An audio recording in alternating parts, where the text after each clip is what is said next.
The decisive victory at Antioch on the Meander secured western Anatolia, as the Sultanate of Rum no longer posed an imminent threat to the Nicean state.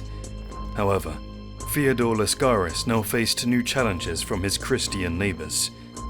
The Trebizond Empire, another Byzantine successor state, remained a vassal to the Latins, keeping its lands out of Theodore's reach. The Latin Empire itself now emerged as the greatest threat to Byzantine survival. Latin Emperor Henry heard of Theodore's triumph at Antioch, but more importantly, the destruction of the defected Latin knights. Recognizing the Niceans were in a weakened state, he launched a campaign to exploit their vulnerability. In October of 1211, just 4 months after Antioch, Henry crossed the Bosphorus with his army. The Niceans, still recovering from their losses, were unable to mount effective resistance. At the Battle of Rhyndacus River, Theodore's depleted forces were defeated. The Latins pushed all the way to Nymphaeon, seizing valuable territory along the southern shores of the Sea of Marmara. Fortunately for Theodore, Henry's force was small and could not advance further without being stretched dangerously thin. In 1214, the two empires signed the Treaty of Nymphaeon. Though Theodore was forced to cede territory, the treaty included a crucial provision. It removed Trebizond from Latin protection, leaving them vulnerable to Nicean expansion. With the Latins now preoccupied with their own problems, the Niceans were free to deal with Trebizond. Theodore organized a coordinated attack with the Seljuk Turks, with both armies moving simultaneously against Trebizond's exposed territories. The Turks targeted Sinope, pinning down David Komnenos, the brother of the Trapezuntine emperor. Without sufficient forces in the region to defend his holdings, the Trebizond cities capitulated to Theodore. This maneuver allowed Nicaea to recover from its previous defeat and expand its territory. Theodore had no male children of his own, but he did have a daughter. He married Irene to John Vatatzes, a high-ranking officer from his imperial guard, someone he trusted. Upon Theodore's death in 1221, John III Ducas Vatatzes succeeded him as emperor. However, Theodore's brothers Alexios and Isaac were unhappy with the succession. Seeking to claim power for themselves, they fled to the Latin Empire and asked Emperor Robert for military support. Robert saw an opportunity to weaken Nicaea and dispatched an army to install the brothers on the throne. John III mustered his forces and marched to intercept the invasion. The two armies met near Poimanenon in 1224.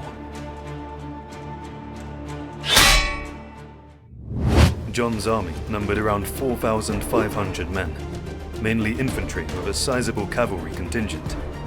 The Latin army was larger, fielding approximately 6,000 troops, with its core being 300 heavy knights. John formed up his army on a hill close to the road, waiting for the enemy's host to advance. The Latins, seeing the Nicean position, deployed their forces across from him.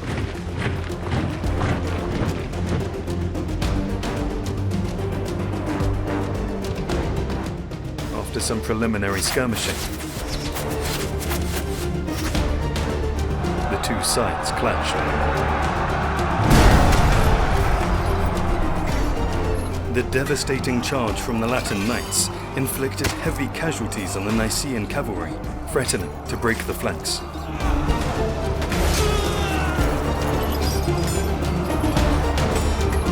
The infantry was also engaged in fierce combat, with both sides pushing forward as the dead mounted. The Nicean left flank began to falter under the pressure from the Latin heavy cavalry. John, seeing his flank at the point of breaking, personally rallied his troops.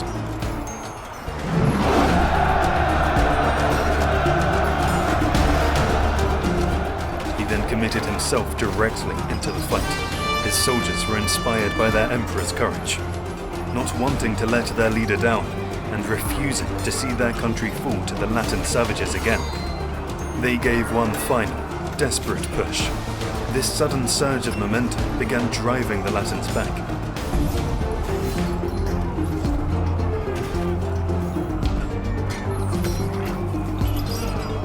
was difficult for the Latins to organize an effective counterpush. This led to their lines cracking.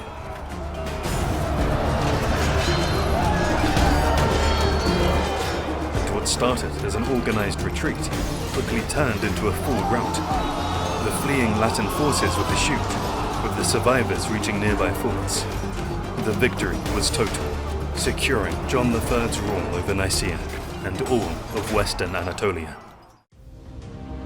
The traitors Alexios and Isaac were captured and subsequently blinded for their treachery.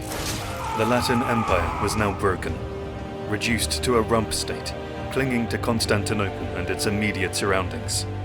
The reconquest of the capital was now a matter of time. However, the question is now who will take it, as the despotate of Epirus has grown into the Empire of Thessalonica. It also has its sights on the Golden City. Join us next time as we cover the final stretch of the recapture of Constantinople. If you want to relive this tumultuous period, and perhaps change it for the better, join our Roblox Byzantine group, where you can experience Constantinople and participate in large-scale battles.